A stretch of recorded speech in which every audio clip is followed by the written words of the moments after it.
you would recollect our Chief Justice D.Y. Chandrachud had expressed his concern and anguish and even indicated Tariq pe Tariq.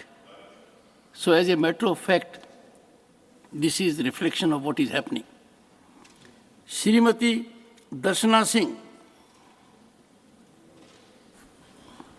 धन्यवाद सभापति महोदय, आपने मुझे इस अति महत्वपूर्ण बिल पर बोलने का अवसर प्रदान किया।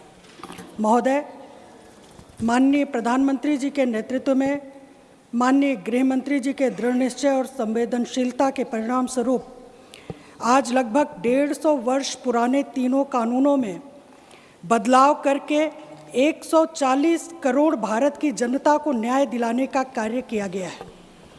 महोदय, यह सोचकर बहुत तकलीफ होती है कि पूर्ववर्ती सरकारों ने कभी नहीं सोचा कि अंग्रेजों के समय के कानून वर्तमान भारतीय समाज के लिए बिल्कुल व्यवहारिक नहीं हैं और उनमें उन्होंने बदलाव भी नहीं किया। लेकिन माननीय प्रधानमंत्री जी ने इस देश की जनता की पीड़ा को समझा। माननीय प्रधानमंत्री जी का कहना है कि हमें गुलामी की मानसिकता से बाहर निकलना है और इसी दिशा में उठाया गया एक बड़ा कदम है। महोदय, ये पुराने कानून औपनिवेशिक हितों की रक्षा के लिए अंग्रेजों द्वारा बनाए गए थे, जिसका स्वरूप दंडात्मक था, लेकिन नए कानून का उद्देश्य संविधान के द्वारा प्रदत्त जनता के अधिकारों की रक्षा करना है और लोगों को न्याय दिलाना है। नए कानून के अंतर्गत ऐसी धाराएं जोड़ी गई हैं जिसमें पहले सजा का प्रावधान नहीं था। जैसे भारत के बाहर किसी व्यक्ति द्वारा उकसाने को धारा 48 के तहत अपराध बनाया गया है ताकि विदेश में बैठे व्यक्ति पर मुकदमा चलाया जा सके। नए कानून में धारा 93 के तहत ऐसे व्यक्ति पर मुकदमा चलाया जा सकता है जो किसी नाबालिग बच्चे को किसी भी गलत कार्य में संलग्न करता है।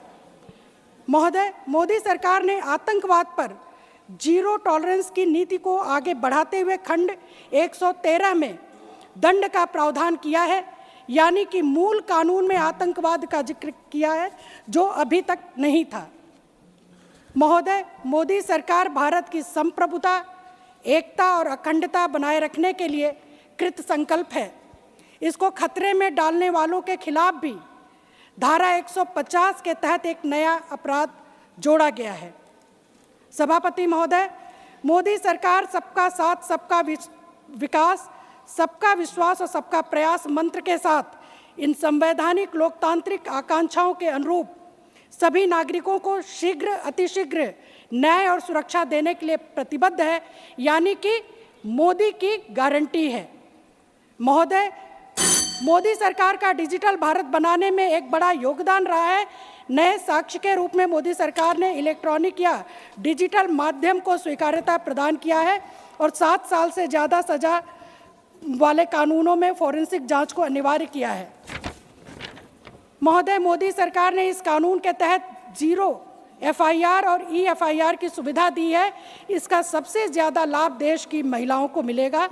अतः सभापति महोदय, मैं आपके माध्यम से माननीय प्रधानमंत्री जी एवं माननीय गृह मंत्री श्री अमित शाह जी के प्रयास से लोकसभा से पास हुए आपराधिक कानून से जुड़े तीनों बिल के प्रति आदरपूर्वक धन्यवाद व्यक्त करती हूं और इस बिल का समर्थन करती हूं। और इसके साथ साथ ये देश हमेशा ऋणी रहेगा जो 150 वर्ष के दास्ता के प्रतीक जो कानून है उनको खत्म करने के लिए माननीय प्रधानमंत्री जी का और माननीय गृह मंत्री जी का धन्यवाद। महोदय, Shri Mahesh Jethmalani, honourable members, I am getting little nostalgic.